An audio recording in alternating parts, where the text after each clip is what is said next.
Welcome to the channel, welcome to the workshop. Well, we're outside on the drive today, working on the Scirocco today. Got some bits to clean up and replace some parts under the engine bay to make it a bit tidier and nicer. Some stainless steel bits, new HT cables. I'll go through what I've got in a minute.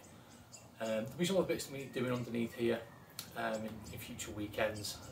We shall see, which we'll go through in a second. But for now, I'm just going to show you what I've got, what we're going to change over.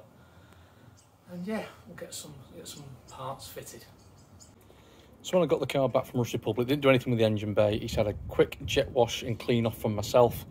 I'm just going to get some new parts for it, just to tidy it all up. So let's just go through what I've got. I've got some stainless steel bits from Dreadnaught Customs. So bonnet catches, these bonnet catches as well.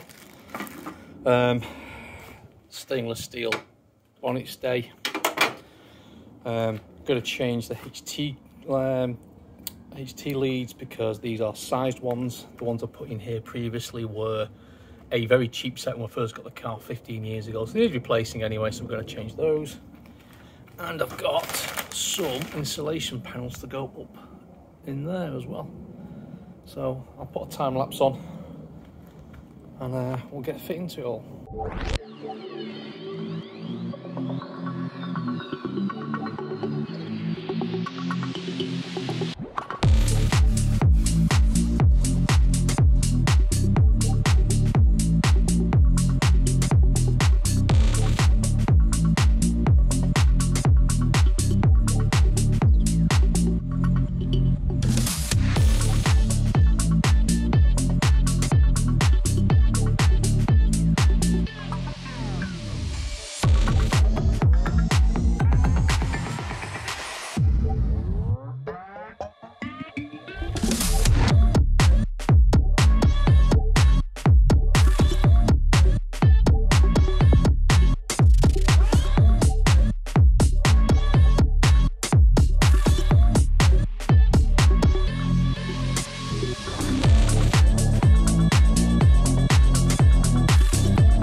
There it is, looking a lot better. It's got some work to do, but say stainless steel bonnet stay, stainless steel bonnet catches to the side, as well as the centre one. All those were from Dreadnaught Customs.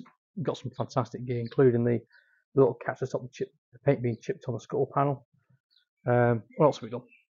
HT leads. The ones that were in here were more than 15 years old. They were a very cheap set, so I've treated it to a new set and matching with the blue with all these silicone hoses, as well as these little holders. And the main thing is I finally got around to fitting my bonnet pads. I've had these for about 10 years, and before you say it, I know I didn't clean the old glue off. Believe me, the glue that was on these was more than strong enough. There was a test panel. When I lifted it off and put my fingers on the back of it, it basically welded itself to my fingers. So these are going to more than be enough to hold on top of that old stuff. If it does come off, that's my fault, and I'll just get some new ones to clear it off properly. But yeah, that's what we've got today. So next job's under here. Rocker cover needs repainting. We'll try and get some paint onto that. We'll retake this out. This has been painted a while ago. We'll paint the fan housing as well, and just generally give this whole thing a bit more of a tidy up. But yeah, that's it for now. We've made it this far. Thanks for watching. So we've done some little bits on it at the moment. There'll be some more to do, as I said, the rocker cover and a few other paint bits within the engine bay. Something I've never really done before on the car, from the engine bay clean up. Outside clean up, yeah, but with the outside looking so good, I wanted to spend some time getting it all looking good. So yeah, there'll be some more jobs underneath here to do. Got some interior changes to make to it as well over summer. So looking forward to getting on with this. So make this far. Again, thanks for watching. Cheers.